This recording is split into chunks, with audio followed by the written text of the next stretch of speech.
va a poder estar hoy. La clase de hoy vamos a aprovechar esta charla, por favor, sobre todo seminario 2, para escribir las tesis y llegar a diciembre con las tesis cerradas. Los del 1, si pueden ir tomando cosas para empezar a escribir, estaría buenísimo. Para que no les quede todo el segundo cuatri. Sí, bueno, de hecho yo un poco le estuve contando a Martín lo que, digamos, en qué estaban, tanto un grupo como el otro. Y la idea era como, de alguna forma tienen algo en común, digamos que lo último en lo que estuvieron trabajando tiene que ver con establecer ahí un poco lo que tiene que ver con el estado del arte, ya sea desde la escritura, como lo estuvieron haciendo quienes están en la 2, como, bueno, más en una cuestión diagramática, con esta propuesta que les hicimos de hacer un árbol genealógico, bueno, que tal vez, si bien no funcionó tanto como árbol, empezaron a entender un poquitito cuál es el contexto en el que se insertan sus trabajos. Así que bueno, ella está al tanto de eso. También leyó 2 escritos de ustedes que nos parecía que estaban buenos como para dar un inicio ahí por ahí señalar algunas cuestiones que pueden ser en común en relación a la escritura. Son, bueno, el texto de Evelyn, del estado de la cuestión, y no sé si está por acá. ¿Está Fede? Parece que no, ¿no? Todavía no llegó. Bueno, y de Fede Callafa.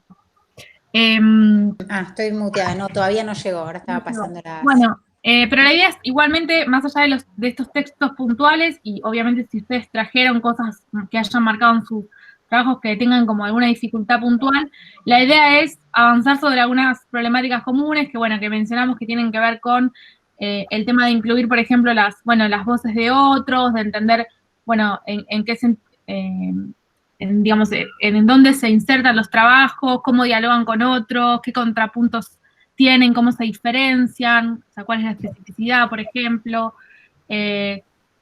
Bueno, después cuestiones que tienen que ver con el tema de poder conectar un poco las ideas y, digamos, los párrafos, también incluso me imagino más allá de eso, la organización en general de lo que es la información en este caso vamos a trabajar puntualmente sobre el estado de la cuestión, pero la idea es que lo puedan obviamente extrapolar a otras partes del trabajo. Creo que más o menos dije todo, pero bueno. Sí, no, quería hacer una aclaración, a Martín lo conocen todos porque ya lo tuvieron en semiótica, pero además de ser el de semiótica, ya me tuvieron ya. La familia lo conoce como el de semiótica. Claro, además de ser el de semiótica, me parece que está bueno que venga porque Martín investiga, tiene más conocimiento académico y también para nosotros está bueno que tengan referencia de gente que está publicando. Digo, me parece que eso también está bueno decirlo por aquellos que quieran hacer algo más en línea más académica. Y me parece que está bueno alguien que lo está haciendo ahora, digo, no como en un pasado. ¿Sí? De hecho, esto hablábamos el otro día con Martín, que estaba bueno, como también, bueno, digo, por ahí no es el caso de todos los trabajos, o no a todos les interese como dar ahí hacer un camino en la carrera académica, pero está bueno que sus trabajos también, digamos, sea esto que siempre decimos, ¿no? Que no queden ahí en la biblioteca de la universidad o en la página y que no los lea nadie, sino que también entendamos que hay posibilidades como de publicar, tal vez trabajar no sé, en formatos más breves, en artículos, ese tipo de cosas que, está buenísimo también que también puedan insertarse también en el mundo académico, pues si no siempre nos parece que es para los demás, no sé. Martín, te deseo la palabra. Bueno, gracias a Lucía, a Mica, a Gabriela también por la invitación. Sé que ya han tenido otras experiencias de charlas sobre esto de lo que es más o menos la escritura académica, eso que se suele llamar, o también el oficio de la investigación. Ustedes saben que también a mí, o al menos en esa instancia, lo que me interesaba era charlar algunos aspectos que tienen que ver con el estado del arte, y tratar de mostrarlo en textos, ¿no? Hay algo de la investigación que a veces es muy experiencial y entonces nos enfrentamos con el relato experiencial, pero lo cierto es que después hay que elaborar un texto y eso no siempre es sencillo. Y como ustedes saben, también por semiótica tenemos algún interés en particular por favorecer la escritura de ustedes y darles algunas herramientas para poder también elaborar esa escritura. Mi experiencia, ustedes ya más o menos la conocen, como decía Lucía, yo ya como un recorrido un poco en la investigación, pero es algo que bueno, también ha ido cambiando de cuando yo era un estudiante de grado, como ustedes, a lo que es en la actualidad, con lo cual es algo que todavía todo el tiempo demanda no sé, revisiones, actualizaciones, ¿no? La relación que ustedes tienen hoy en día y que enfrentamos hoy en día a la hora de elaborar, de hacer un relevamiento de antecedentes, bueno, es algo como completamente diferente a lo que era algunos años atrás, así que eso es importante tenerlo en cuenta. Me gustaría entonces hacer algunos comentarios sobre lo que es la elaboración del estado del arte y traerlo un poco como excusa para lo que es la escritura en general del trabajo que ustedes tienen que elaborar. Así que está bueno que prendan el micrófono, que me interrumpan para hacer todas las preguntas que les surjan. Y bueno, haré lo posible por responderlas. Y también es un momento para incentivarlos a lo que es el ingreso en todo ese ámbito de investigación que a veces es un poco exagerado, o presentado como algo extremadamente difícil y complejo, y en verdad me parece que se trata solo de dedicarle el tiempo que demanda, ¿no? ¿Puedo compartir pantalla yo, Mica?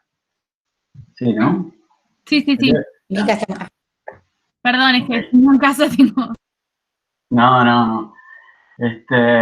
Bueno, yo voy a mostrar algunos puntos que creo que son relevantes a la hora de pensar lo que es el estado del arte, ¿no? A ver, creo que se hace así.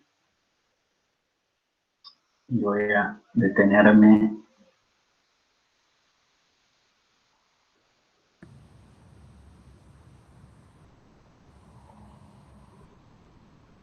Perfecto. Bueno, ahí se ve. Aunque le llame la atención, no voy a hablar solo de 3 puntos, sino de algunos más. El primero, me gustaría decir algunas cositas sobre lo que es el estado del arte como parte de la argumentación de nuestro trabajo, del texto de investigación que vamos a desarrollar. En segundo lugar, algunos aspectos sobre cómo organizar el estado del arte, y acá me voy a detener en uno de los trabajos que leí, cómo jerarquizar los trabajos, los textos que vamos a incorporar dentro de nuestro estado del arte, y ahí considerar cuáles son algunos criterios posibles que podemos utilizar. Algunas cuestiones que tienen que ver con el grado de compromiso.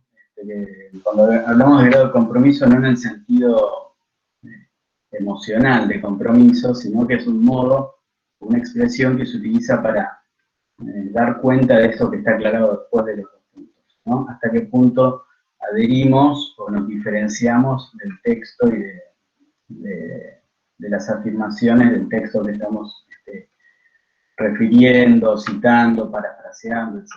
¿Sí? Eso es importante porque implica el posicionamiento que adoptamos respecto de ese texto. Y por último, algunas cositas que voy a mencionar sobre lo que es la necesaria, a veces, contextualización del texto que involucramos en nuestro estado del arte, ¿no? De dónde proviene, cómo está escrito, quién lo escribió, dónde, cuándo lo escribió. En algunos casos, esa información se vuelve más relevante, así que me parece que es algo también a tener en cuenta. Pero para empezar con el primer punto, que es el estado del arte como parte de la argumentación de nuestro trabajo, esto que parece una cuestión obvia, a mí me interesa que se considere la revisión bibliográfica y el estado del arte no solo como una tarea obligada que tenemos que cumplir para el seminario 1 y 2, y después como algo que tenemos que cumplir para después meternos de lleno en lo que realmente nos interesa, que es plantear a veces nuestras preguntas o nuestras hipótesis y desarrollar nuestra propia indagación, ¿no? Todos hemos experimentado un poquito esa sensación, así que está bueno revisarlo. Entonces, frente al planteo del estado del arte como argumentación, hay dos caminos, ¿no?, a seguir, o dos modos de considerar esa argumentación.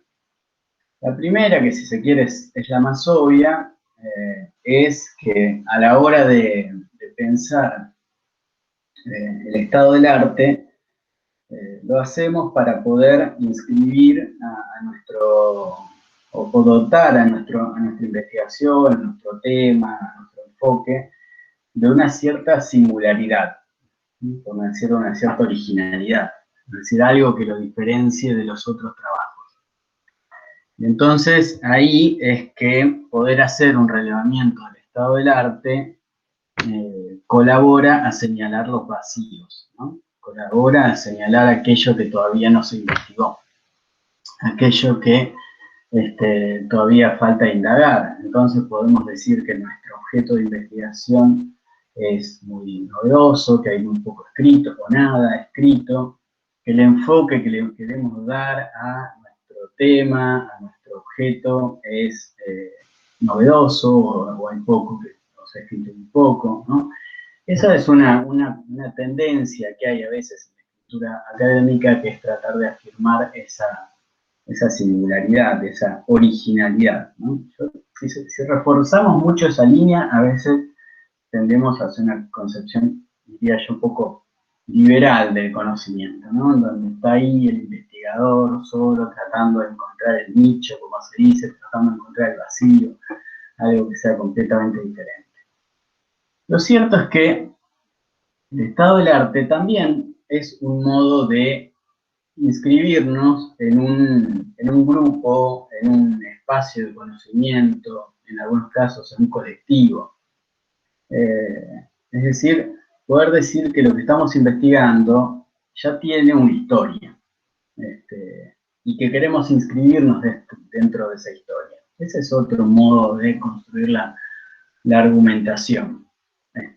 Y al mismo tiempo es un modo a veces de legitimar nuestra investigación. Yo cuando charlaba esto con Mica, le decía, pensemos los casos en lo que fueron quizás las primeras investigaciones, por ejemplo, sobre el post-porno, ¿no?, en el ámbito de las ciencias sociales o en el ámbito del cine. Bueno, sin duda, ni siquiera el post-porno, el propio porno, digamos, sin duda las primeras investigaciones tienen que haber sido vistas como poco científicas, ¿no? Como el objeto que trataban era un objeto no canónico, es decir, no era un objeto habitual dentro del ámbito de los objetos de análisis en las ciencias sociales, en el estudio del cine, etc. Entonces, eso volvía a la investigación, o le quitaba a la investigación cierta legitimidad. Entonces, fíjense que en ese sentido, poder rastrear otros textos que investigan nuestro tema, lo que hacen es respaldarnos a nosotros, decirnos que de algún modo no estamos haciendo o tomando un tema menor, sino que ese tema ya tiene una trayectoria, tiene una historia y es a partir de eso que decidimos investigar, ¿no? Entonces, siempre en la argumentación alrededor del estado del arte se mueven estas dos líneas y me interesa entonces detenerme en algunos textos que hacen este movimiento y después pasamos, ¿sí?, al otro tema. Entonces, esto que es ilegible, pero después nos vamos a detener en algunos fragmentos, es una primera parte, serían los antecedentes de un artículo publicado en una revista lingüística que se llama Onomásei, que es una revista chilena, una revista bastante importante, y se trata de un fragmento del texto Variación y Adaptabilidad, los tratamientos en la comunicación por SMS en español bonaerense, de Lucía Cantamuto, un texto de octubre del 2018. Bueno, a golpe de ojo ya se dan cuenta que hay un montón de referencias bibliográficas, ¿no? Hay muchos paréntesis con nombres, años y demás. Todo eso ustedes ya más o menos lo manejan. Entonces, no, me quiero detener en cómo se va armando esa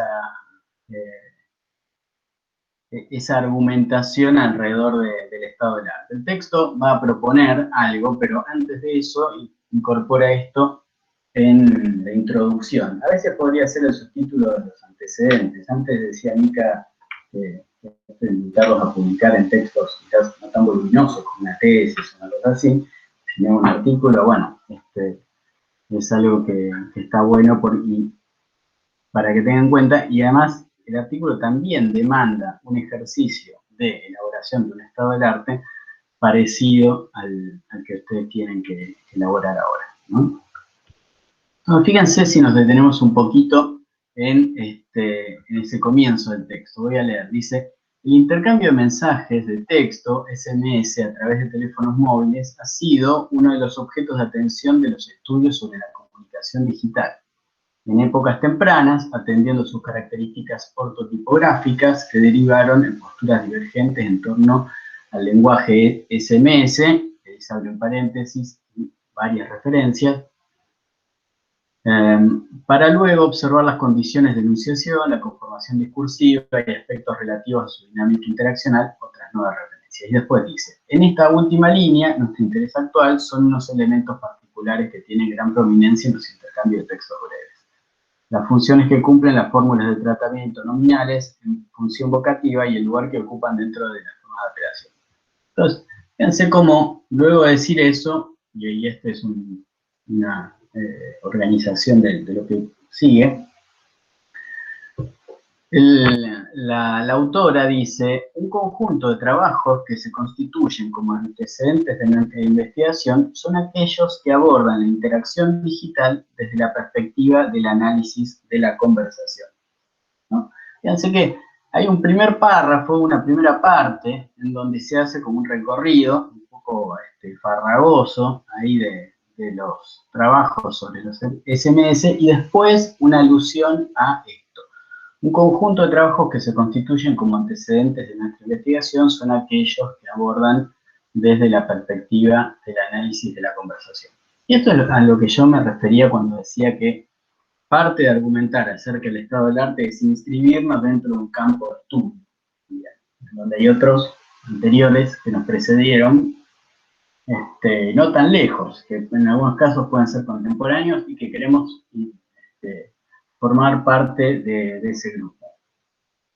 Así que por un lado están los antecedentes, como decir, bueno, hay otros que escribieron sobre este tema, no soy el único, etc. Pero al mismo tiempo es decir, quiero formar parte de ese grupo. La escolástica en el medioevo decía: podemos ver lejos porque estamos a hombros de gigantes. Bueno, no hay que exagerar tanto, pero sin agigantar tanto a los otros trabajos con lo cual queremos incorporar en nuestra referencia, lo importante es que sintamos que nos inscribimos en ese colectivo, en ese grupo. Entonces, por eso es que a continuación el texto dice: en esta línea inaugurada por Susan Herring se interesa por delimitar la estructura, después dice diferentes autores analizan la funcionalidad, etc. Fíjense que si después vamos sobre el final de ese párrafo, dice: en términos generales, se detecta un movimiento pendular de apropiación de las categorías de análisis de la conversación cara a cara para expresar su insuficiencia al momento de ser aplicadas a la interacción digital, principalmente por la dificultad para establecer los pares de adyacencia. Fíjense que ese conector, en términos generales, lo que hace de algún modo es sintetizar lo que dicen esos diferentes trabajos. ¿Sí? Se menciona algunos. Fíjense que no se los desarrolla demasiado.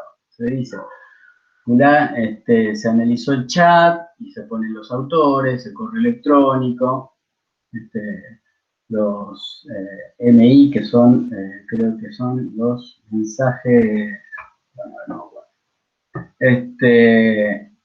no se los desarrolla demasiado y lo que se hace es al final una síntesis en términos generales y se agrega. Y fíjense que al final dice, en particular, los estudios sobre SMS que surgen después del año 2000, con algunas excepciones en los finales de la década del 90, adolecen de estudios longitudinales y con grandes corpus en el español, ¿no? Entonces, ese cierre lo que hace es decir, habíamos dicho, en el comienzo decía que esos textos son los antecedentes. Y más adelante lo que señala es justamente lo que no tienen esos trabajos y que va a ser de algún modo parte de la propuesta que se va a hacer en este artículo.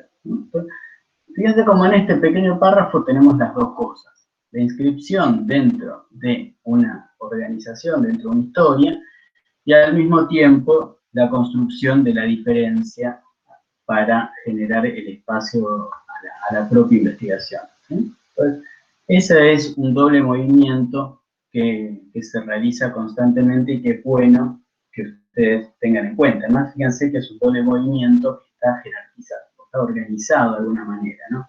Primero, se alude a los textos de referencia, e incluso a aquellos con los cuales queremos guiarnos, y después, sobre el final, la alusión a el vacío, que es lo que viene a proponer de algún modo la investigación que ustedes van a desarrollar. ¿Sí? Entonces, no sé cómo es la metáfora que trabajaron del árbol genealógico, pero de algún modo es como no solo desplegar el árbol, sino también aquellas ramas que todavía necesitan expandirse o desarrollarse, ¿no? Son las dos cosas de algún modo lo que se realiza en esta instancia. Ahora, pensemos ahora cómo organizar, ¿no? el estado del arte. Y eso es un tema muy importante porque si hay algo que nos ocurre a la hora de armar estas cosas, y en especial ahora con las herramientas de búsqueda digital, es que tenemos un párrafo de textos infernal y no sabemos cómo meterlos y ordenarlos de algún modo en el texto. Después vamos a hablar acerca de cómo los seleccionamos, pero ahora pensemos en cómo los ordenamos. Y entonces se plantea acá necesariamente necesitamos desarrollar algún tipo de criterio con el cual organizar nuestro estado del arte. ¿Sí?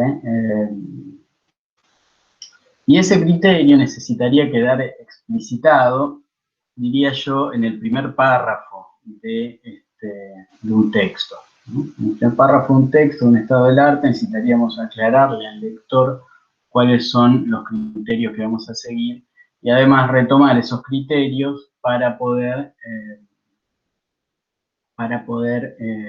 después organizar como los subtítulos de algún modo del estado del arte. Eso que es importante, ¿no? A veces no se tiene en cuenta el uso de los subtítulos y entonces se vuelven un poco ilegibles a veces los estados del arte, de lo farragoso que son las referencias. Y acá hay como varias estrategias. Fíjense. Por un lado tenemos esto que propone este texto que acabamos de leer, que es decir,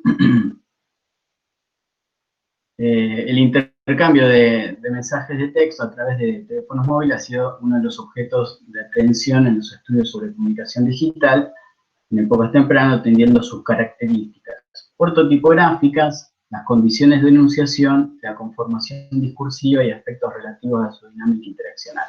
Fíjense que así eso que está destacado en rojo podría ser perfectamente algunos criterios para agrupar el estado del arte, ¿no? En primer lugar, aquellos trabajos que consideran las cuestiones ortotipográficas.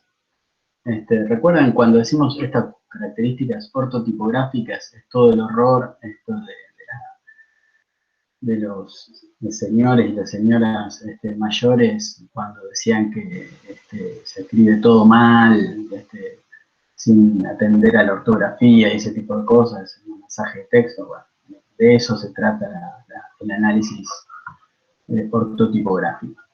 Bueno, entonces, eso que está en rojo podría constituir perfectamente criterios para la organización de nuestro estado del arte.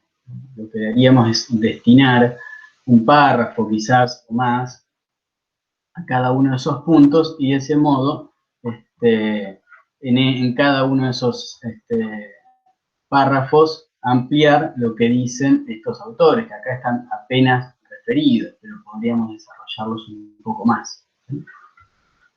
Entonces, veamos un trabajo de los que ustedes enviaron, ¿no? Que me compartió Mica. Dice el texto. En esta investigación parte del análisis de la música cinematográfica como herramienta para establecer modelos en los que basar bandas sonoras musicales de creación propia. Y como medio para identificar recursos y líneas competitivas orientadas hacia la importancia tímbrica y no tanto en lo que a estructura armónica respecta. En este sentido, se ha investigado sobre bibliografía relacionada con la música cinematográfica y que se acerca a esta desde enfoques históricos, estilísticos, técnicos y estéticos. ¿Sí? Entonces, fíjense, esos podrían ser 4 grandes criterios para organizar el estado del arte. ¿Sí? Pero, ¿qué ocurre? Y esto charlábamos también con Mica. Siempre que se plantea el estado del arte hay una tentación muy grande en que se imponga el criterio temporal, ¿no? Empezar como a narrar, primero tal cosa, después tal otra. Y fíjense que algo de eso también está en este texto que veíamos antes. Fíjense que dice, en épocas tempranas, para luego observar las condiciones de enunciación, ¿no? Entonces, esa organización temporal a veces tiende a opacar otro tipo de organización. Y en este caso en particular, fíjense que luego de que el texto, en el primer párrafo, menciona esos 4 enfoques, después, a continuación, se impone la organización temporal. En los últimos años, el interés por el estudio de la música cinematográfica se ha extendido, ¿sí? Después más adelante dice, desde la década del 60 con el florecimiento, etc. Entonces, después aparece todo un desarrollo un poco más temporal, pero esos 4 enfoques que son mencionados ahí no se retoman como criterio para la organización. Entonces, eso es algo también a tener en cuenta. Quizás hubiese Martín, sido... ¿te puedo hacer una consulta? Sí, claro. ¿Puede ser que esa organización tenga capaz algo de sentido cuando el campo del conocimiento, o cuando el conocimiento sobre un campo en particular tiene más como una construcción de tipo así medio aditiva? Como de paradigmas que van avanzando, cambiando y se van basando en lo anterior de repente, porque a mí me está pasando un poco eso, ¿viste? siempre veo que aparece algo que se basa en lo anterior y en lo anterior y en lo anterior. Entonces queda todo como medio encadenado. Sí, a ver, la temporalidad es necesaria, ¿sí? A ver, yo quería mostrarles alguna cuestión que tiene que ver con esto que vos decías, ¿no? Cómo jerarquizar, cómo ordenar de algún modo también esto. Y entonces, fíjate que en este texto se dice, esta línea inaugurada por Susan Herrings, etcétera, etcétera, ¿no? Entonces, la organización temporal siempre está, porque, como vos decís, hay una cuestión a veces aluvional, ¿no? Que va generando la acumulación de conocimiento y que no se percibe una gran transgresión, sino que se percibe como que se generan nuevos conocimientos. Pero a mí me parece que eso tiende demasiado a decir, bueno, en los 60 se decía tal cosa, en los 70 tal otra, cosa que en algunos casos puede servir así para nuestra investigación. Pero también puede ocurrir que en un mismo tiempo haya diferentes enfoques simultáneamente. Y eso es, me parece, lo que tiende a opacar la mirada excesivamente temporal. ¿Sí? Entonces, depende de cómo relevamos nuestra información. Si yo veo en este trabajo que el compañero identificó enfoques históricos, estilísticos, técnicos y estéticos, bueno, yo podría decir, me parece que puede organizar el estado del arte según esos 4 criterios, ¿no? Porque si no, la mirada excesivamente temporal en general funciona cuando el sesgo es muy, muy concreto, muy preciso. Por ejemplo, que diga voy a observar, voy a hacer un recorrido del abordaje estético, ¿no? Y entonces podría ahí decir, bueno, en comienzo tal autor planteó tal cosa, etc. No sé si se entiende lo que estoy diciendo. Quizás con esta cuestión de la jerarquización se entiende un poquito más. Yo acá quería mostrar el modo en que, por ejemplo, acá hay una organización temporal, ¿no? Se dice esta línea inaugurada por Susan Herrings, ¿no? Fíjense que hay como una idea de dar un origen a esa línea y que después se continúa hasta la actualidad. Entonces, el análisis de la conversación, como dice ahí, es la perspectiva, pero a su vez dentro de esa perspectiva hay un recorrido temporal, ¿no? Pero no es acumulativo, como vos decías, ¿no? Es una cuestión en donde se identifica un ámbito en particular y después se lo ordena internamente temporalmente, ¿no? Ese es... hay otras perspectivas, por ejemplo, en este caso, ¿sí? Es un texto de Lucía Cantamuto y Cristina Veladelfa, que es una autora española. Lo que hacen es trabajar el discurso religioso, ¿no? El discurso religioso en ciertos foros. Y entonces, fíjense que está jerarquizado esto de el estado del arte, ¿no? En primer lugar, tenemos un comentario, por ejemplo, de el discurso religioso ha sido caracterizado por ser autoritario y hay unas citas de varios autores. Después dice, por su parte, Menguenó y Cosuta consideran tal cosa. Y por último se dice, este tipo de discurso ha sido estudiado principalmente en géneros religiosos tradicionales.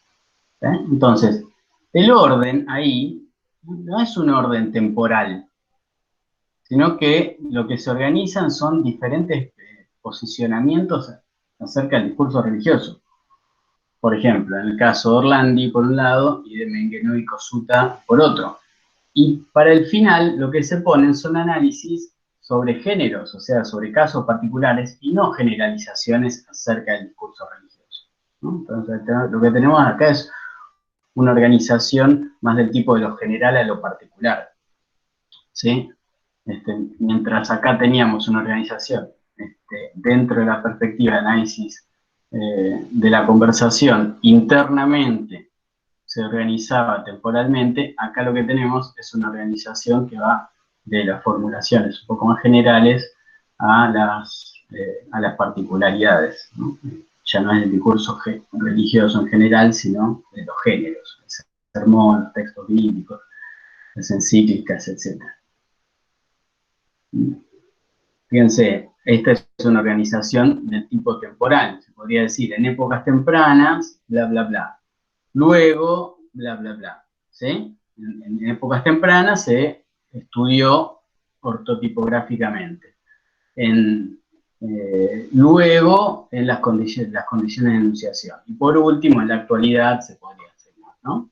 Entonces, hay una organización temporal, en este caso, en donde se van señalando qué aspectos de ese fenómeno se fueron estudiando en cada uno de los momentos, ¿no? Entonces, quizás quedó un poco enmarañada la respuesta a tu pregunta, pero hay diferentes criterios. Y yo creo que aún, vos planteabas desde el punto de vista aditivo, yo creo que está bueno eso, pero también está bueno considerar que por qué en cada época se estudiaban esos aspectos, ¿no?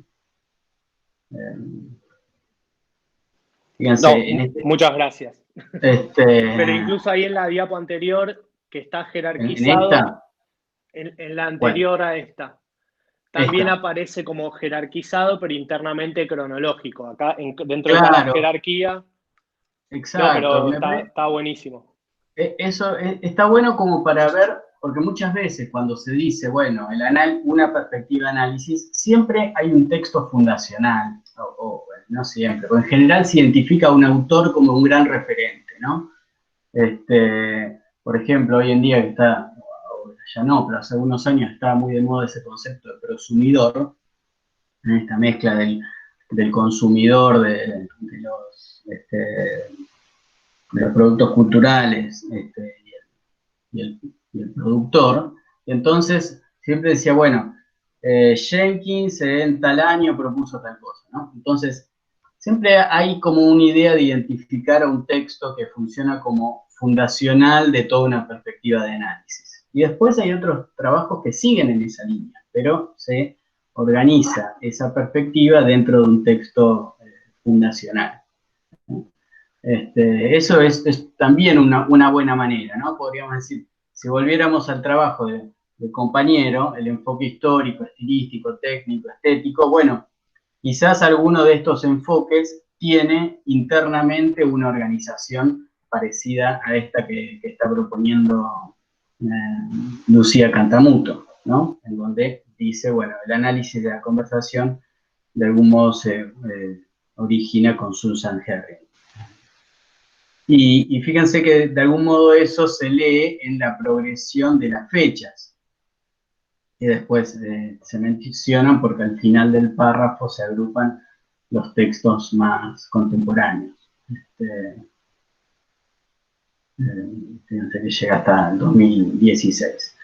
Entonces, es también una estrategia de organización, de cómo se distribuyen de algún modo los textos y las referencias.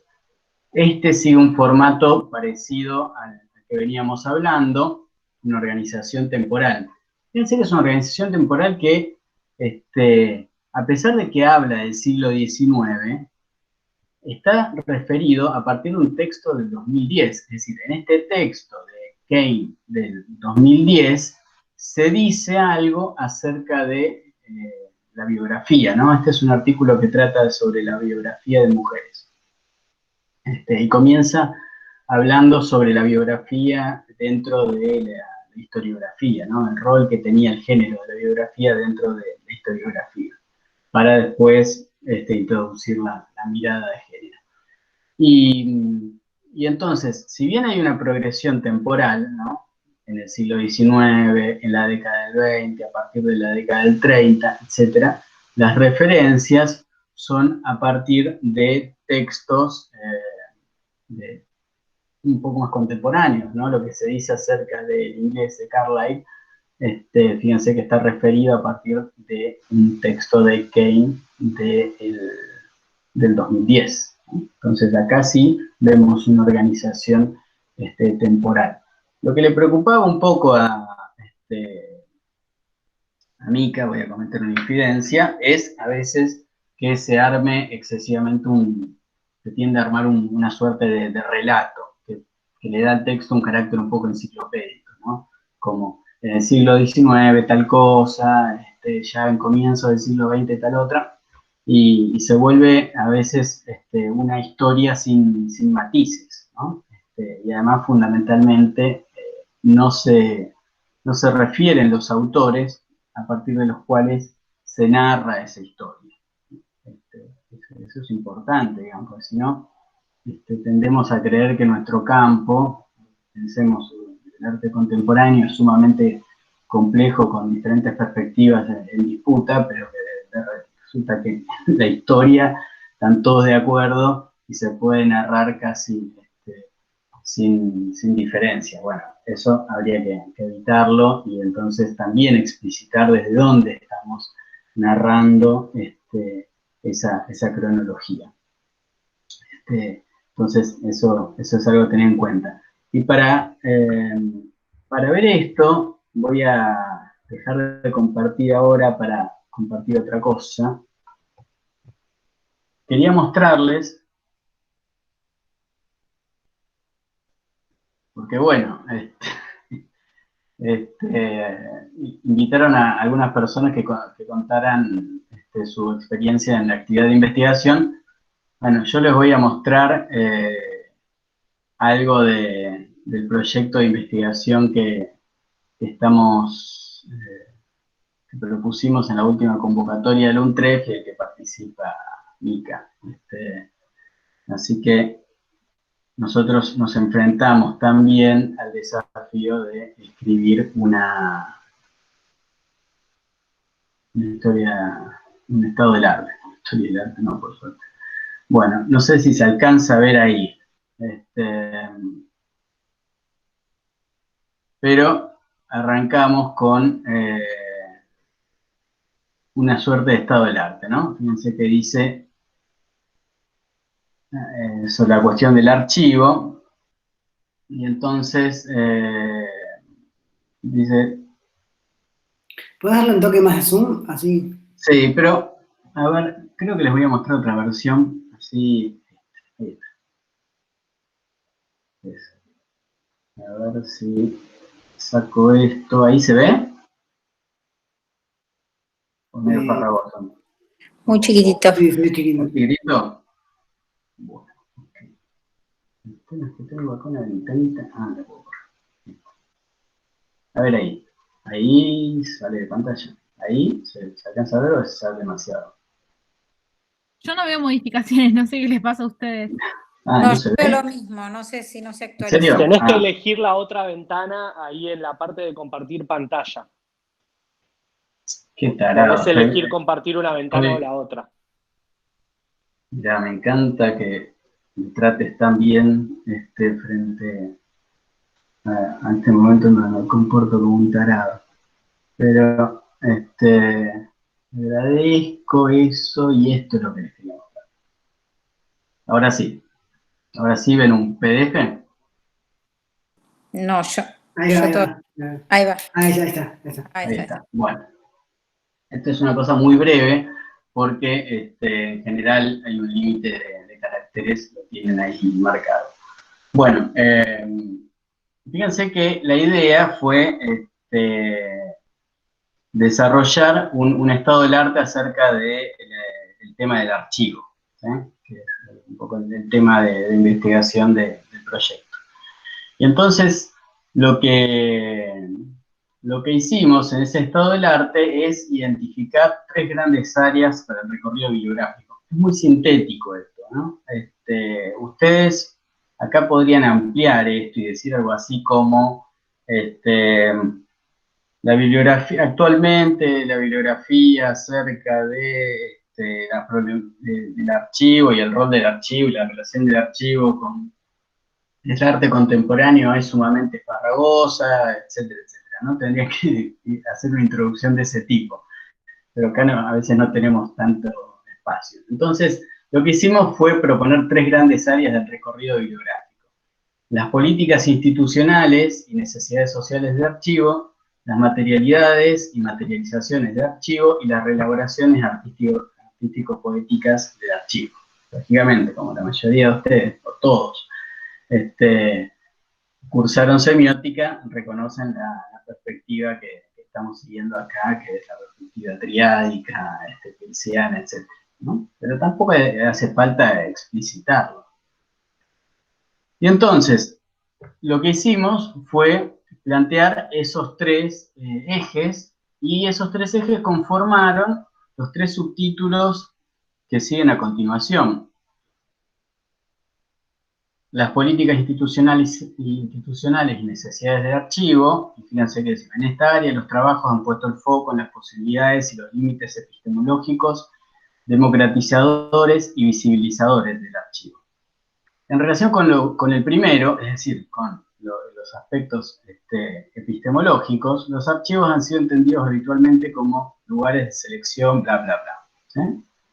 En cuanto a la democratización, fíjense que lo que hacemos es ir identificando límites epistemológicos, democratizadores y visibilizadores de archivo, y después agrupamos los desarrollos, acá Junta, acá Hebel y Müller, dentro de esas perspectivas, ¿no? Después, en las materialidades y materializaciones de archivo, bueno, algunas referencias, algunos autores los deben conocer, acá Royce seguramente. Un segundo espacio lo constituyen las problemáticas surgidas de la materialidad de archivo. Algunos textos afirman que los archivos dan valor a materiales que habitualmente se consideraban menores. Otros autores han estudiado cómo ciertos documentos funcionan en un museo como sustitutos de obras que ya no pueden recrearse, Royce, ¿no?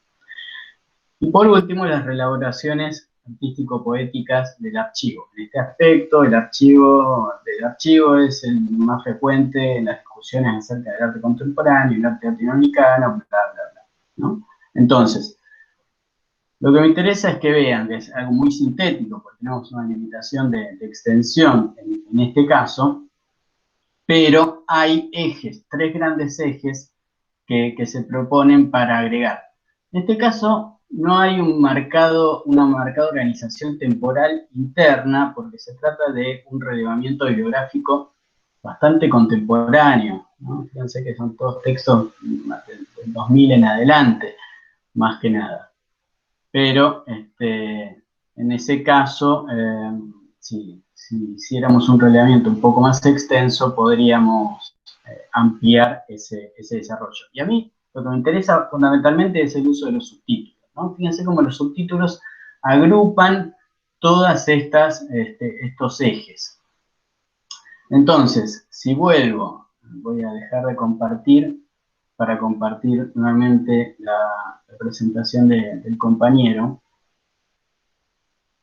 porque no sé cómo se pasa así una pantalla a la otra. Entonces, si volvemos a la propuesta que habíamos visto acá, lo que están viendo, ¿no? Enfoques históricos, estilísticos, técnicos y estéticos, ¿eh? Ahí Más allá. estamos viendo el archivo anterior, ¿eh? ¿Ah, sí? ¿Cómo puede ser eso? Sí. Pero la punta de... ¿Cómo? Tendría que ser un... Si elegís tu pantalla completa, te deja mostrar toda la pantalla, lo que quieras, lo que abras. Ok. Vamos a ver. Igual en ese caso, Martín, vamos a ver todo tu escritorio, digo, sabelo.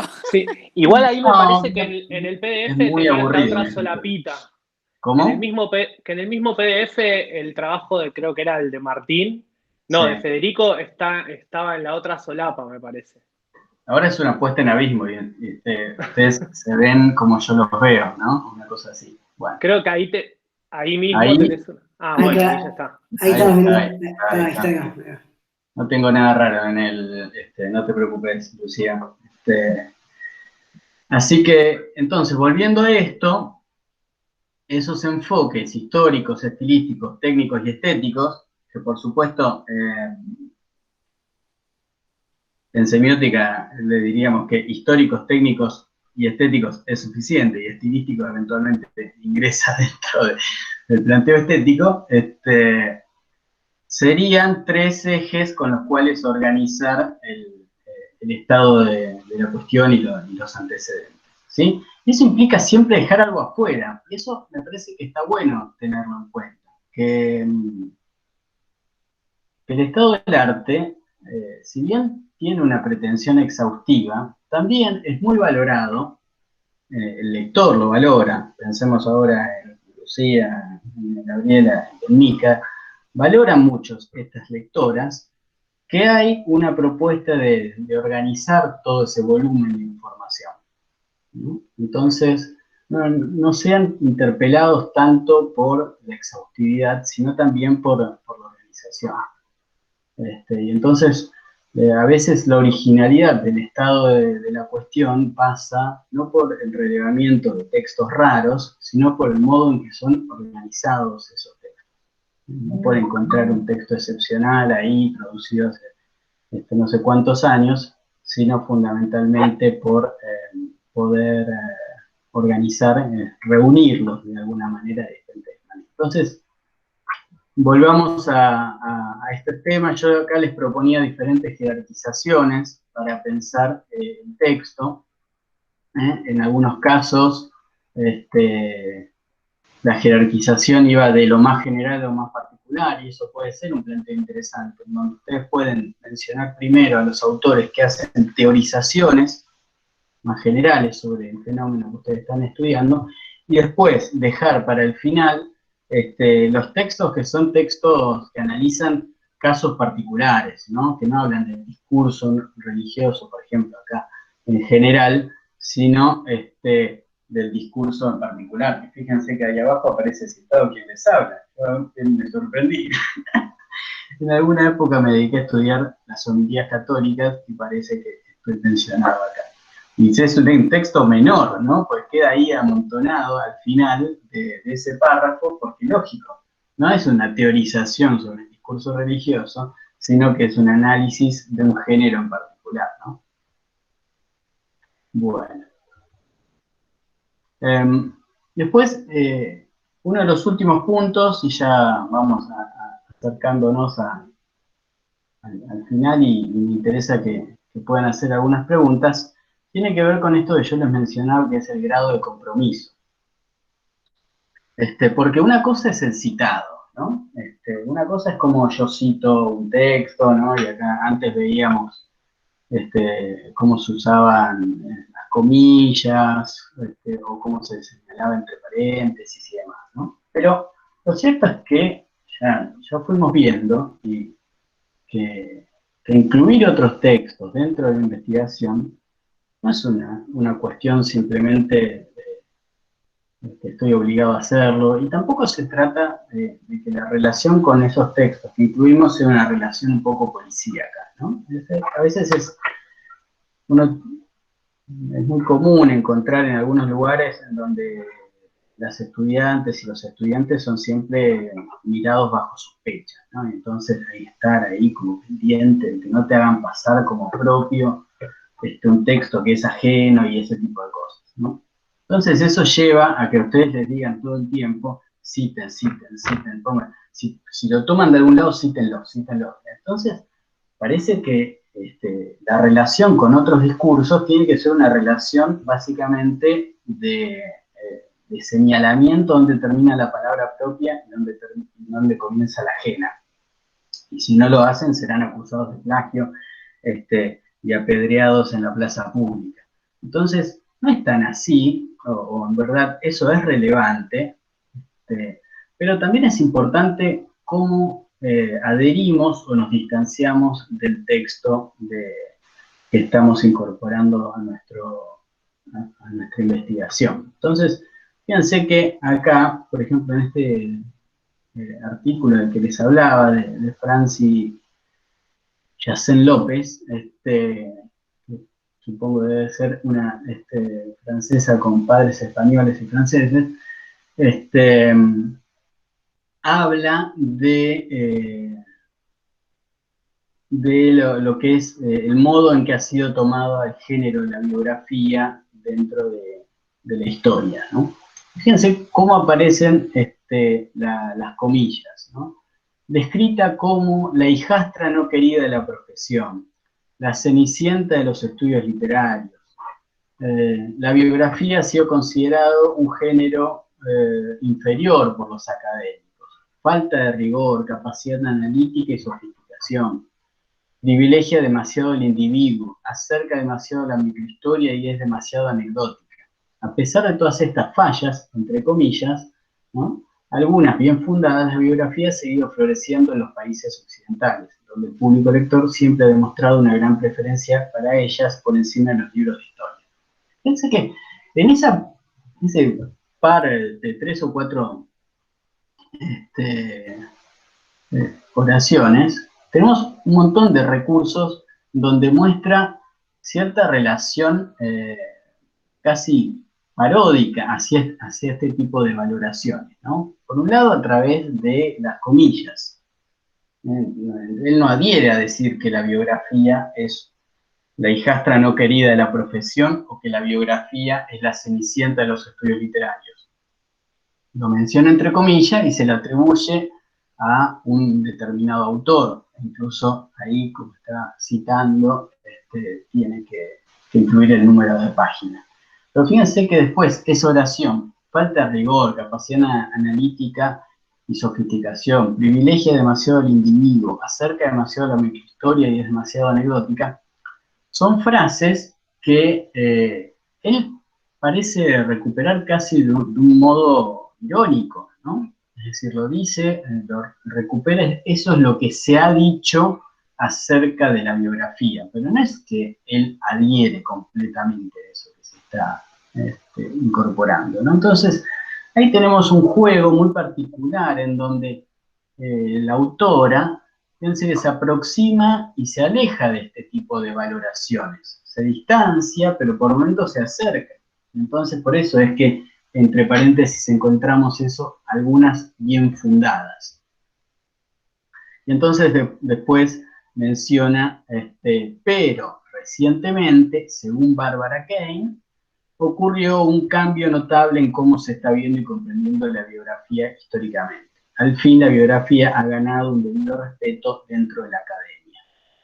¿Sí? Entonces, fíjense cómo acá es importante el cambio temporal. No viene simplemente a organizar, bueno, antes se investigaba tal cosa, ahora se investiga esta otra, sino que el cambio temporal también viene vinculado a una puesta en valor y de género, que es la puesta en valor a la que va a adherir la autora.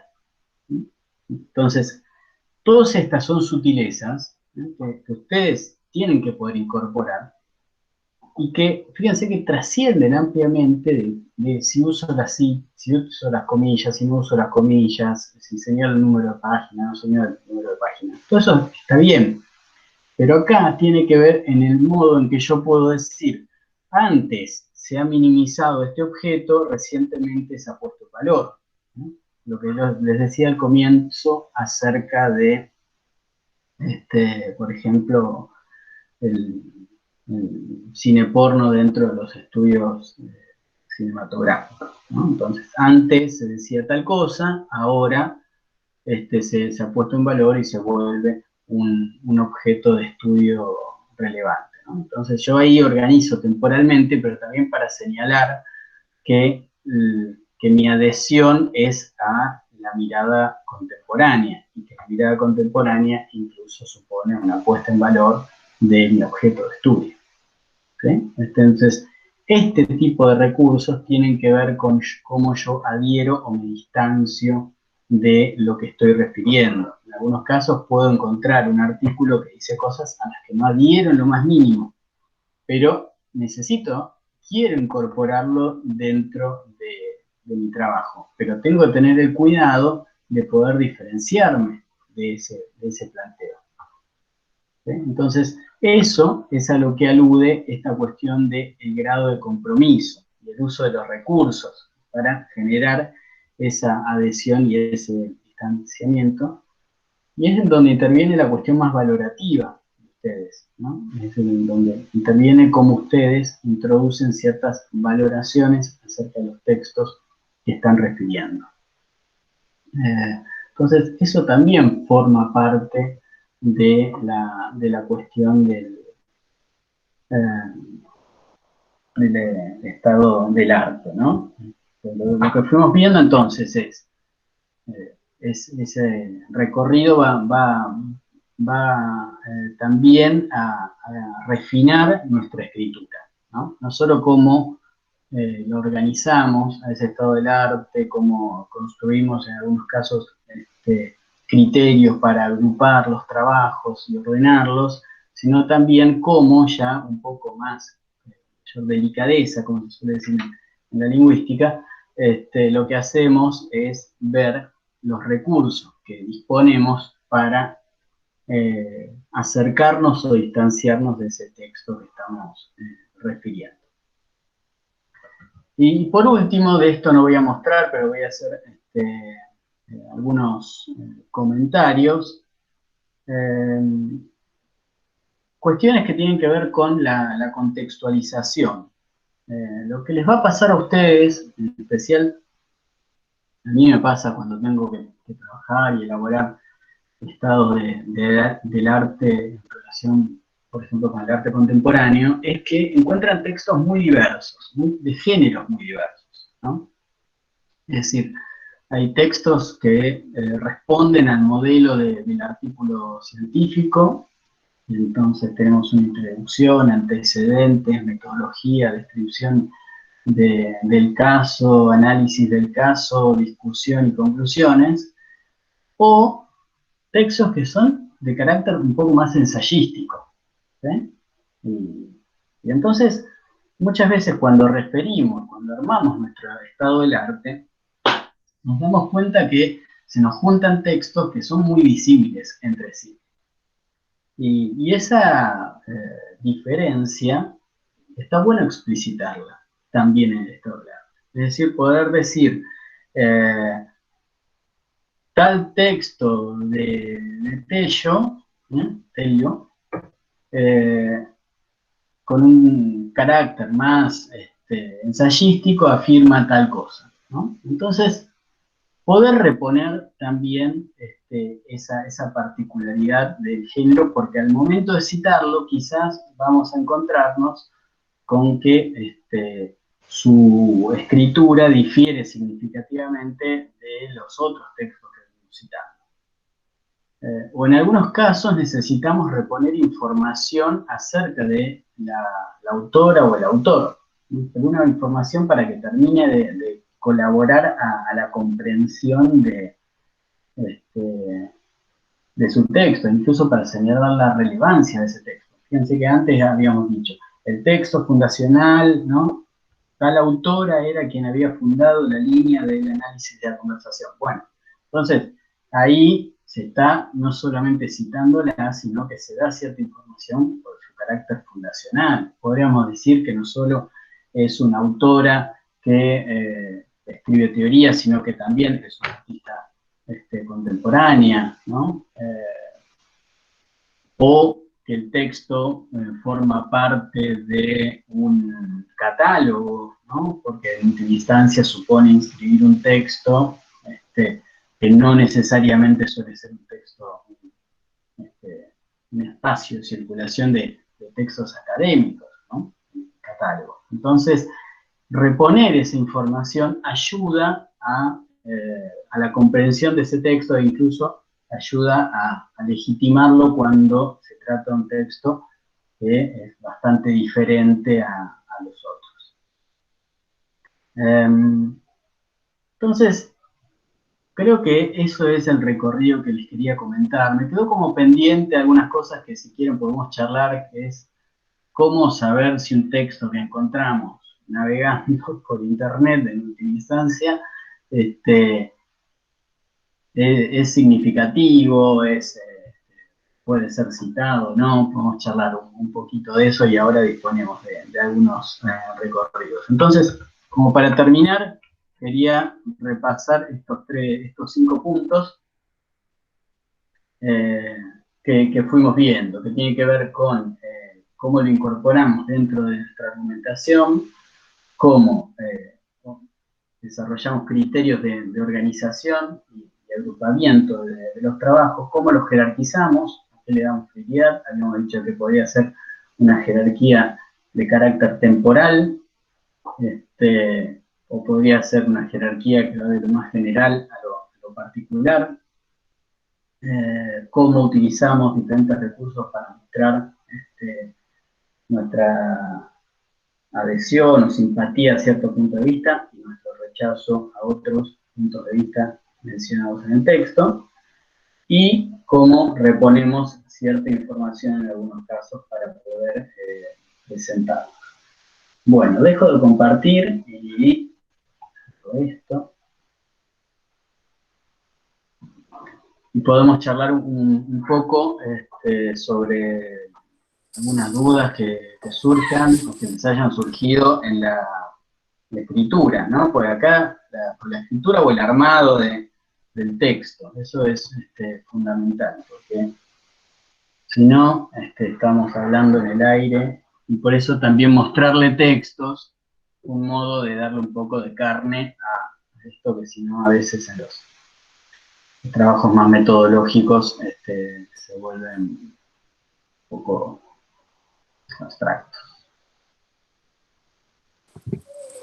Martín, yo te quería decir que me Vale. pareció que estuvo bueno esta idea de que en la parte de búsqueda de antecedentes y demás no es tan pasivo, como que me parece que eso quedó bastante claro, como la idea no es, bueno, hagan un raconto histórico de todo lo que pasó, y entonces, bueno, también hablaste como de jerarquía y qué sé yo, como la voz del que escribe, como de revalorizar a ellos como escritores, pero, digo, también con cierta responsabilidad, pero me pareció que estaba bueno como detenerse en eso. Como me pareció muy piola, porque en general, si no, la parte de antecedentes parece como eso, un TP de la escuela, no sé cómo decirlo, como que se vuelve algo muy anticuado. Sí, creo que es eso, que el estado del arte me parece que está bueno pensarlos como un modo de apropiación de esos textos, en el marco de la investigación. Y entonces muchas veces hay una creatividad de nuestra parte que pasa por la cuestión de cómo organizamos esos textos, cómo proponemos incluso categorías de organización de esos textos. Me parece que está bueno porque tiene razón Lucía, muchas veces tenemos la sensación de que es algo que tenemos que hacer por obligación y que lo que interesa realmente es lo que viene después, ¿no? Entonces queremos sacarnos de encima rápido del estado del arte para poder meternos de lleno con nuestra hipótesis y demás. Bueno, creo que está bueno poder darle un sentido, y como decía también Lucía, también que el texto tenga un carácter, un poco más creativo, ¿no? Y que no se vuelva un texto Sí, eso me aburrido. gustó, como la idea, sí, y como la idea de lo creativo en el recorte, en el primer recorte, me pareció como muy, muy piola esa parte. Sí, No sé el resto qué piensa eso, pero a mí esta parte me pareció como clave para no hacer, porque es algo que veo mucho en los trabajos que nos cuesta decir, bueno, no vayan tan atrás o no hace falta explicar todo. Y cómo haces ese recorte, me pareció que la idea de las categorías era como un buen tip, no sé. Bueno, es algo que nosotros enfrentamos cuando planteás, querés hacer una investigación sobre el tema del archivo. Bueno, qué sé yo,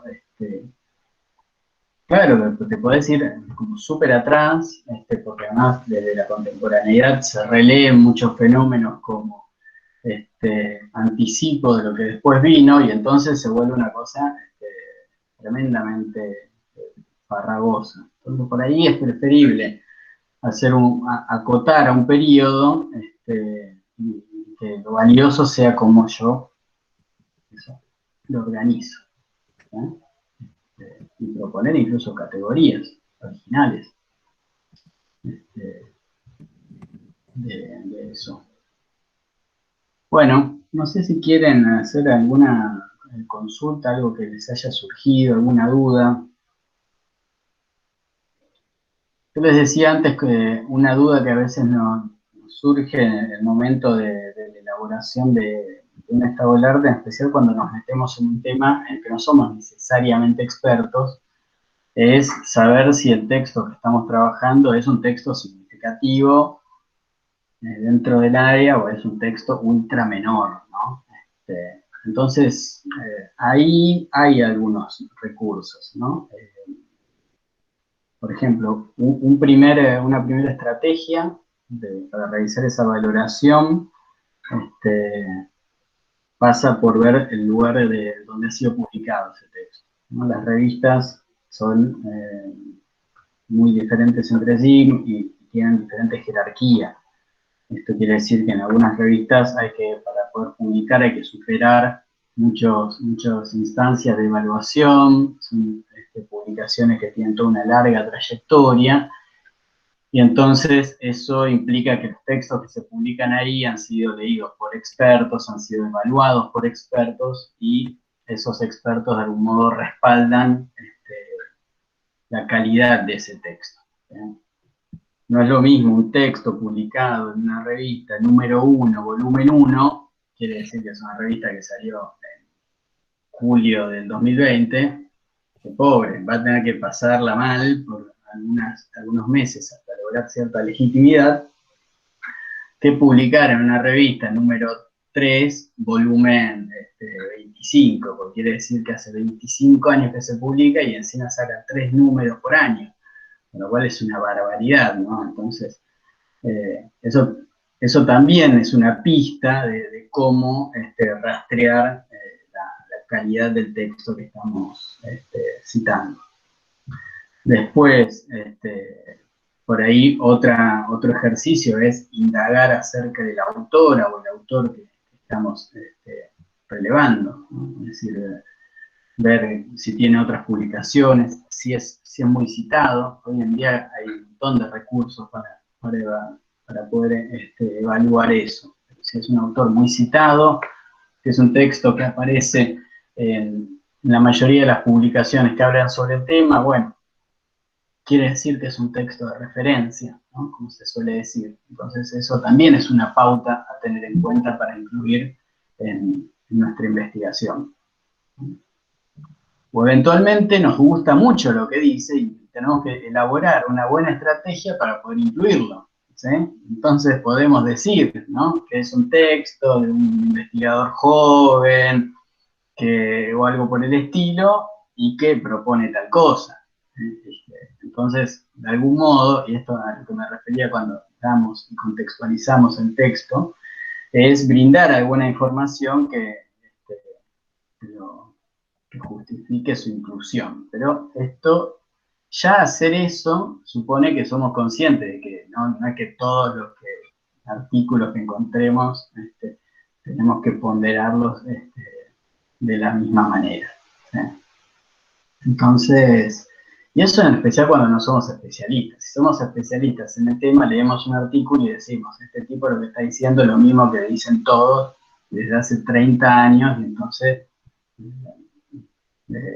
lo tiramos a la basura. Ven que llega esta hora y les pongo santafesino y empiezo a aspirar las heces finales, pero entonces, pero la cuestión es mostrarle al lector, a las lectoras, en este caso, que ustedes han podido evaluar ese texto antes de incluirlo, ¿sí? De algún modo.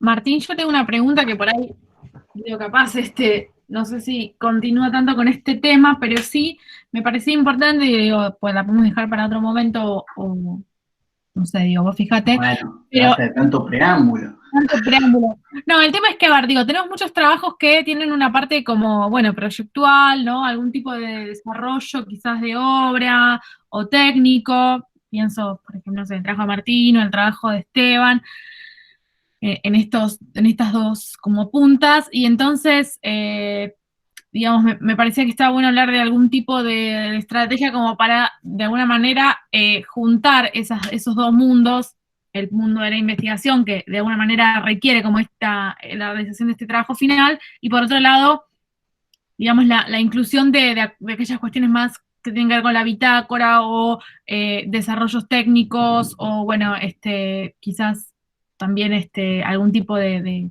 cuestión más diagramática o digamos que tiene que ver con lo proyectual. Bueno, a ver si entendí. Vamos a pegar una cosa con la otra, sí. No, a ver, creo que hoy en día ya es un poco difícil de sostener una escisión tan grande entre el campo, entre el campo académico, podríamos decir, y el ámbito de las prácticas artísticas, ¿no? Ya de por sí habría que decir que eso es más una fantasía nuestra que algo real, ¿no? Cada vez es más común que los teóricos del arte devengan en curadores, participen en la construcción de muestras, que a su vez ellos mismos produzcan obras. Entonces también es común que muchas veces en las obras se incorpore algún texto un poco más reflexivo del artista o el artista. Entonces ese vínculo existe, ¿no? No es que hay que forzarlo demasiado. Lo que sí creo es que el enfoque tiene que ser diferente si la tesis o el trabajo final va a tener una propuesta de producir un cierto conocimiento, y entonces ahí el énfasis está puesto, lógicamente, en qué se ha escrito hasta el momento y cuáles son las vacancias dentro del campo de conocimiento, ¿no? Lo que habíamos visto, ¿no? Hasta ahora se estudió tales aspectos, entonces queda esto por desarrollar. Bueno, ahí nos involucramos.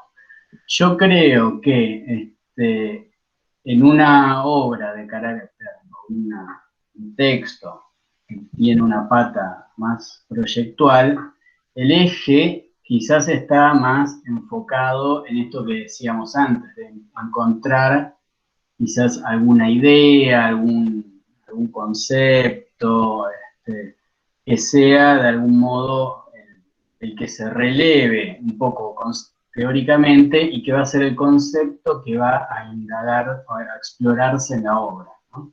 Pienso en tu trabajo, Mica, y en otros dos trabajos que leí sobre la idea de performance, ¿no? Entonces, ahí el concepto de performance aparece no solo como un concepto que viene a brindar cierto conocimiento, sino un concepto que tiene un recorrido y que ayuda a pensar ciertas temáticas de la obra.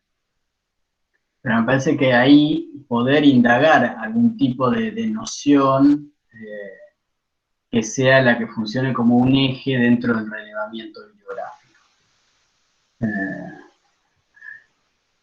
En la propuesta, digo, menciono los trabajos que conozco y de los que participé en el trabajo de Maximiliano Cortés sobre el arte generativo. Bueno, lógicamente, si uno hace un relevamiento de arte generativo, el concepto en sí, arte generativo, al menos si se lo entiende como en la contemporaneidad o se concibe en la contemporaneidad, el relevamiento bibliográfico se puede acotar mucho. Ahora, lo que la estrategia de Maximiliano en ese entonces, y yo los invito a leer ese trabajo que es muy, muy bueno,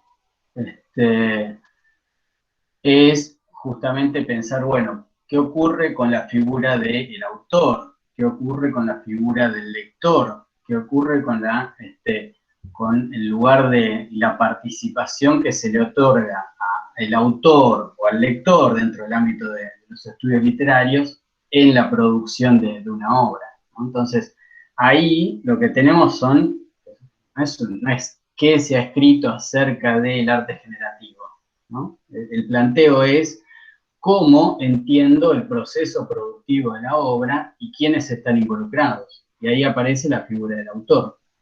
Y entonces, cuando yo introduzco la figura del autor, no me circunscribo necesariamente al ámbito del arte contemporáneo, de las artes plásticas, incluso diría de las bellas artes, sino que puedo incorporar autores que han hablado sobre la figura del autor en la literatura. ¿Sí? Entonces, como aparecen otras nociones que funcionan a mí como líneas de indagación dentro de esa exploración de esa exploración bibliográfica.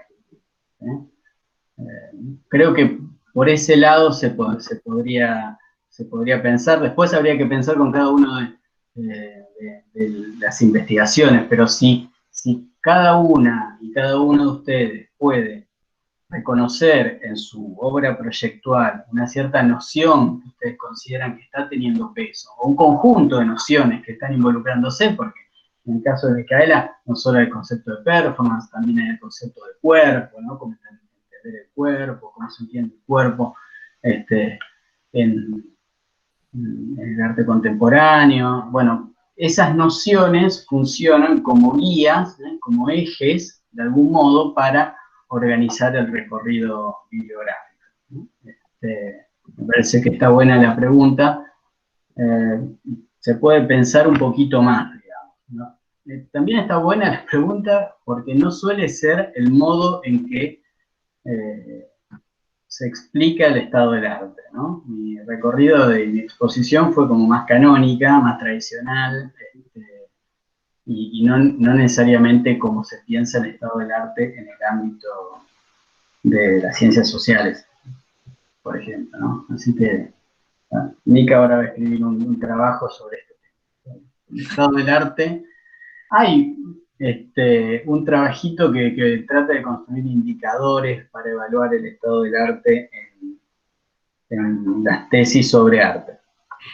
Bueno, de hecho creo que hay todo un mundo en relación a esto que, digo, en relación a muchas cuestiones, digo, la metodología de investigación en artes, claro. Muchas cosas, también la evaluación, digo, me parece que, de hecho, sé que había alguien que estaba con ganas de presentar para el año que viene algún proyecto más en relación a eso, pero sí, de una que no es, o sea, digo, creo que tal vez la mayor dificultad que tenemos es esa, que no tenemos ahí un camino con tantas, digamos, pautas tan claras, y bueno, y de hecho también la idea es salirse un poco de las pautas más tradicionales y también encontrar una forma.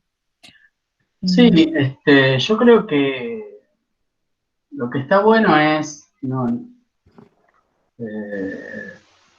digo, desde ya abandonarla, ninguno de ustedes lo tiene, digamos, porque están en la universidad, la idea del artista que crea de la nada, digamos, entonces, para el cual no hace falta estado del arte alguno, digamos, ¿no? Pero al mismo tiempo reconocer, como decía, como le gusta decir a Cristina en la clase de semiótica, que la página nunca está en blanco, ¿no? La página nunca está en blanco, está en todo, la historia está ahí. Ahora, si nosotros no la explicitamos, creemos estar escribiendo en blanco.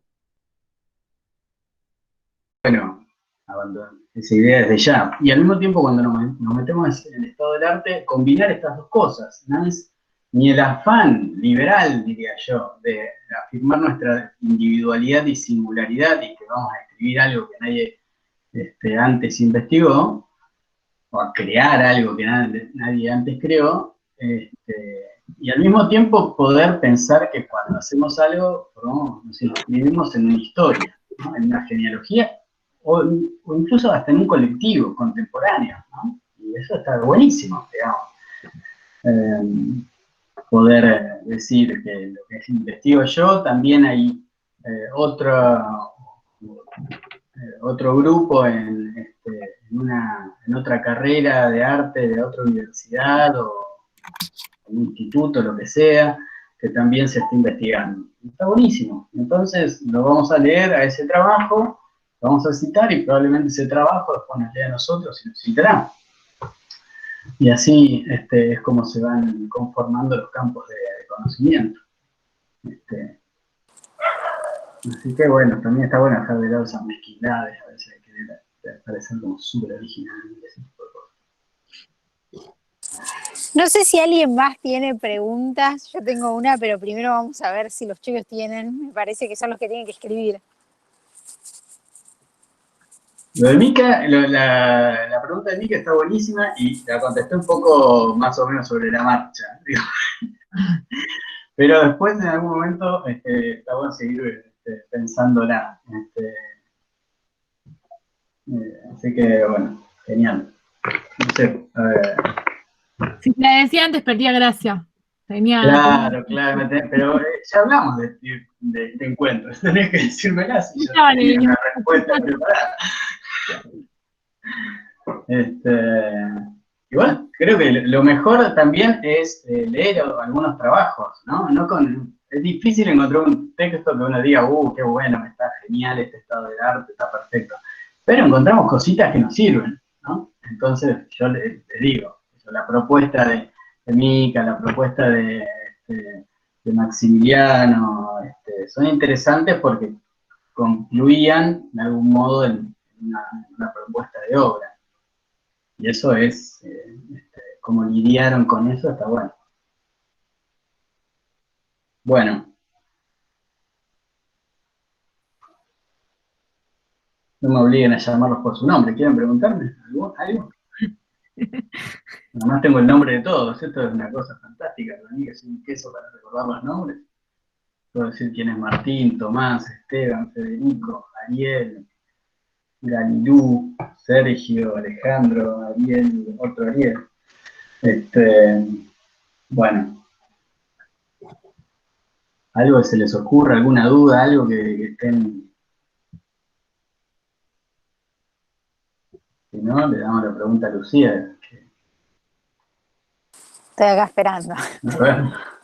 No, bueno, igual digo esto y si no hay preguntas. Es ¿qué pensás respecto de esta idea de la cita o sea, bueno, vos hablaste de revistas como de cómo buscar y que ellos como que se den cuenta que lo que buscan tiene cierta validez en términos académicos, pero por otro lado también hay en ese sentido como una limitación de encontrar algo que por ahí está bueno y no tiene toda la parafernalia académica, digamos, que me parece que es un problema de los textos académicos que al estar siempre referenciando, a veces te perdés de cosas que por ahí están interesantes y no están dentro digamos, del formato académico. Y bueno, sí, bueno, vos dijiste, bueno, algunos se podría nombrar, pero ¿qué pasa cuando hay mucho de eso en un texto?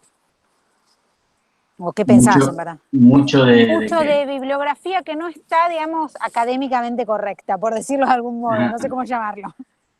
Sí, a ver, yo creo que acerca de eso hay como varias cosas, ¿no? Por un lado, los escritores consagrados, los grandes autores, las grandes autoras, les gusta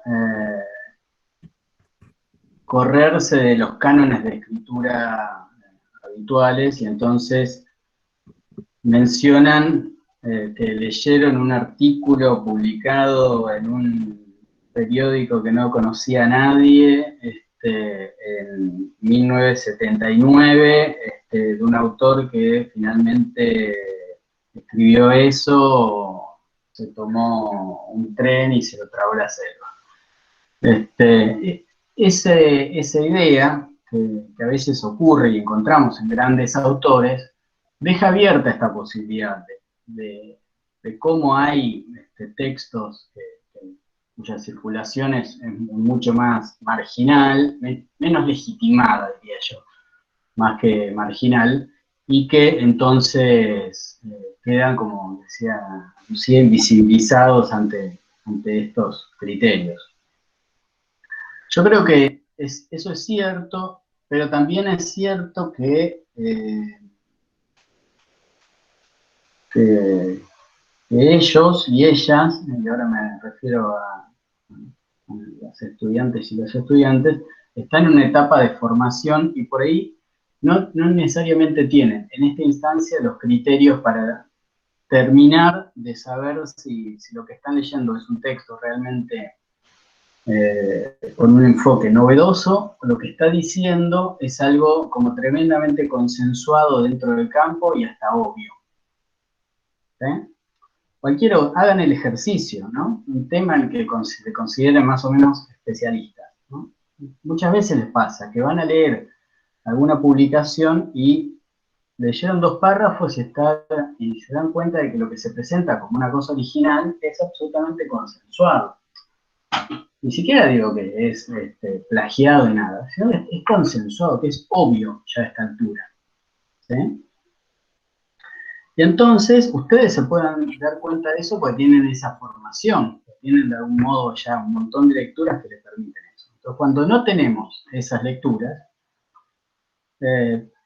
podemos confundirnos.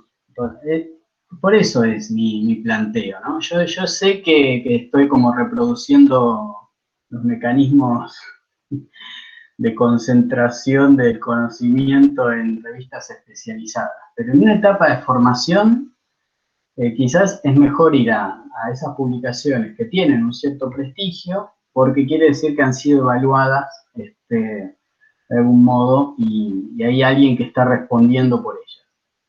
Si después, en temas en donde sabemos, ya tenemos una cierta formación, damos con un posteo de un blog así creado en los años 90, que todavía subsistió.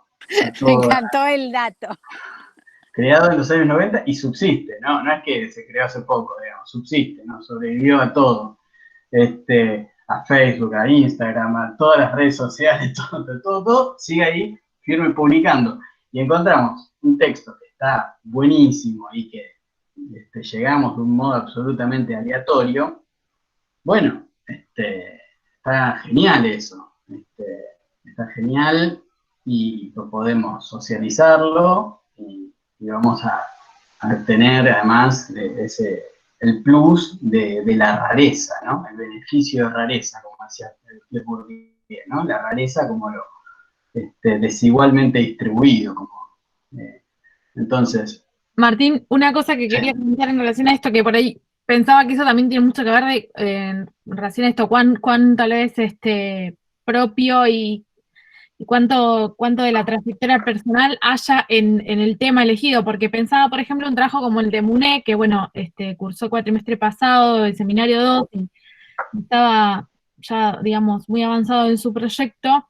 Él eligió un tema que es como medio como el tema de su vida, que es el graffiti. Entonces, claro, de pronto es un tema en el cual, digamos, de hecho él lo primero que hizo fue señalar la bibliografía de que le parecía que abordaba cosas obvias o que de hecho ya eran, digamos, descartadas de plano por la comunidad, digamos, de writers. Y bueno, creo que ahí se nota mucho cuando alguien tiene como una, bueno, la posibilidad de determinar, digamos, qué material interesa y qué no, pero también creo que, bueno, hay una tarea importante que es la de los tutores, ¿no? Digo, si no es, digamos, la protagonista de ese tema, como por ejemplo es el caso de Muné, por ahí el tutor puede ahí así aportar un poquitito.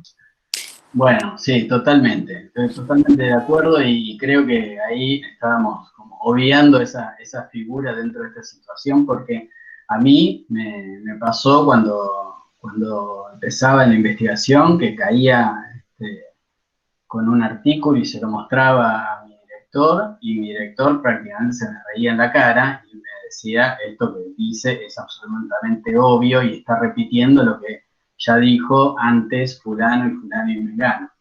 Entonces, eso, claro, es ahí, de algún modo, el tutor quien puede brindar eso, o estas otras estrategias de las que está hablando. Y claro, eso me parece que si yo quisiera escribir un artículo, por ejemplo, ahora estoy escribiendo algo, y voy a hacer algunos comentarios, toco tangencialmente algunas cuestiones que tienen que ver con el feminismo.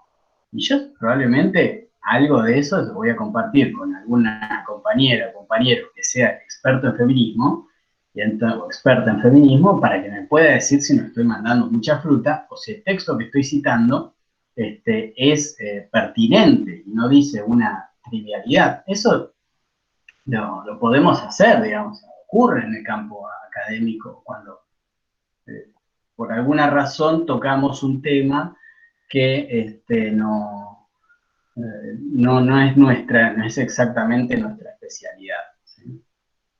Sí, creo que ahí se junta un tema que tiene que ver, me parece, con el campo específico de las artes electrónicas, de lo inespecífico del campo en algún punto. Entonces es difícil saber, creo que también entiendo para algunos tutores, cuál es como el recorte de cuáles serían los autores para ver temas específicos. Parece que ahí hay algún problema respecto de la definición del arte electrónico o circunscribir el campo.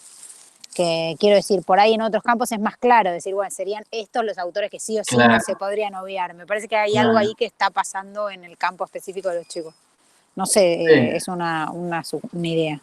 No, y además me parece que está bueno eso como el momento mítico en el cual va la estudiante, el estudiante con la tutora o el tutor y le dice, voy a estudiar tal tema, y entonces agarra el docente y dice, tenés que leerte esto, ¡pah! Y pone sobre el escritorio una parva con 15 libros, ¿no? Esa imagen literaria prácticamente nunca existe.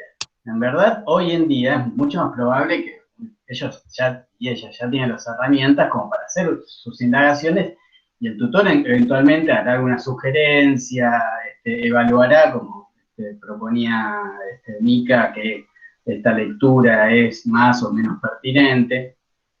El tutor puede desconocer completamente a la autora o el autor que se está leyendo, y entonces, bueno, qué sé yo, mirará un poco, escuchará cómo se la comenta, cómo es parafraseada por la dirigida o el dirigido. Pero me parece que, por un lado, es lo que decía Lucía, esa falta de especificidad, pero hilando fino, esa falta de especificidad, te digo que la encontrás después en casi todas las disciplinas, ¿no? Apenas te metes un poquito más en detalle, todos te dicen que en verdad son muy pocos los campos en los cuales tenés 3 autores que necesariamente se necesitan citar indefectiblemente. Así que es un poco eso, y un poco la labor autogestiva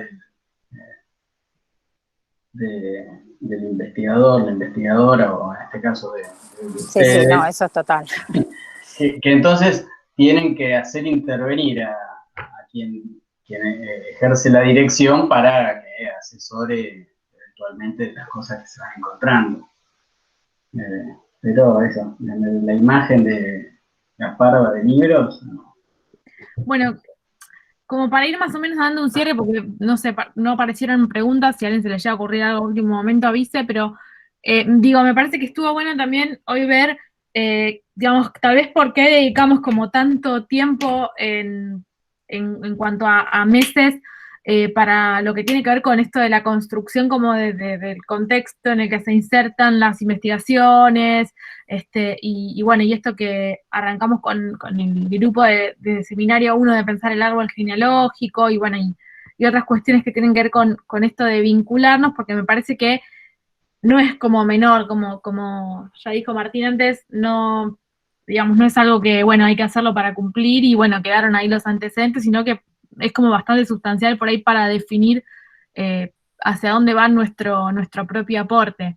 Y bueno, creo que hay algunas cuestiones organizativas del texto y que tienen que ver también con el tema por ahí de, digamos, agrupar las cosas con algún tipo de criterio que puede servir no solamente para esto, sino también para todo el trabajo. Por eso, de alguna manera, para lo que es el cierre del seminario 2, les pedimos que tengan como toda la estructura y como esa introducción a cada uno de los capítulos, porque de alguna manera, bueno, nos parece como que esa parte es lo más, digamos, lo que va a determinar, digamos, si están un poco más cerca de terminar o no.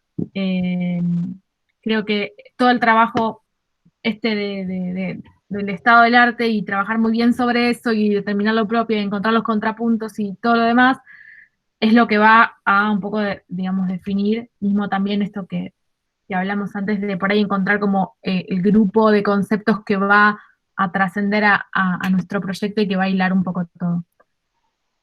Bueno. Bueno, Martín, mil gracias por el tiempo, que sabemos que es tirano en estas épocas. Muchas gracias. No, gracias a ustedes, la verdad es que yo siempre tengo la sensación de que puedo haber dicho algo un poco más interesante. Pero... No, yo creo que, me parece, no sé, los chicos dirán, pero a mí me parece que la idea de la jerarquía estuvo buenísima, la idea de cómo armar esto y cómo empezar, sobre todo para los del 1, a pensar de creativa hasta la parte de búsqueda de antecedentes o estado de la cuestión, me parece que está súper. Y está bueno que puedan ver textos, otros casos, incluso que no les gusta hasta encontrar alguno, pero para ver estrategias, ¿no? Está bueno pensar esta cuestión no tanto en reglas, sino en estrategias. ¿Cómo entro yo en ese volumen de textos que encuentro? ¿Cómo lo organizo? ¿Cómo lo vinculo con lo que quiero decir? ¿No? Eso es como fundamental. Porque eso, para quitarle esto que insistía Lucía, la cuestión un poco más aburrida o protocolar y darle un componente también creativo. Hay estados de arte que son hermosos y hay investigaciones que son investigaciones destinadas a construir estados de arte y que se publican como estados de arte. Entonces, también eso está bueno. Y además ya tienen una pata algo resuelto al momento de tenga que publicar. Sí, yo solamente aportar que me pareció como muy claro el punteo, no sé, como muy, muy a la vista y muy claras las perspectivas, estuvo buenísimo en ese sentido. Me imaginaba como, no solamente en lo que es el estado de la cuestión o el estado del arte, también es aplicable a todo el trabajo, ¿no? Como decías, y eso me parece como súper útil, no sé, a la hora de pensar. Yo en ese tiempo estaba como pensando en la estructura más grande, tengo como un montón de cosas escritas, pero ahora tengo que empezar a ordenar en unos capítulos. Y si el estado del arte está como ya plantea una posible división o perspectiva, ya te va organizando todo lo que sigue. Entonces ahí como me parece como muy claro eso también. Bueno, genial. ¿Podemos compartir ese punteíto, Martín, con... sí. O sea, me puedes mandar para que les haga llegar al grupo lo que armaste, digamos, como para ver puntos que no sí, con la cita, con los textos también, para que los vean, es horrible, ¿no? Eso es está horrible. Perfecto, está perfecto. Después Mica lo pone siempre lindo para el WordPress. La gran operación fue ponerle un relleno a la forma y cambiarle la letra de negro a blanco. La gran operación poética que tiene el PowerPoint y una animación. Pero bueno, sí, se los comparto y creo que a los fines de esto les va a servir. Bueno, así ustedes decir. Había una diapo más donde hay una nave, no sé qué, que va a estar adelante, pero no sé. Bueno, Martín, no te robamos más tiempo. Bueno, gracias por la invitación. Un placer. Y después a todos, ustedes ya saben que el grupo de semiótica, de Claudio, de Cristina, siempre está ahí abierto a consultas si por alguna razón se les pianta alguna mirada semiótica, triádica en la investigación, siempre nos pueden consultar, digamos. Después les puedo vender el proyecto de investigación, no quiero abusar de su tiempo. Bueno, Gracias, Martín. Bueno, cuídense y suerte con la escritura. Gracias, Martín. Muchas gracias. ¿Me voy así abruptamente? ¿Corto? No, ahora vamos no te preocupes, que cortamos todos ahora. Ah, ok. Sepan que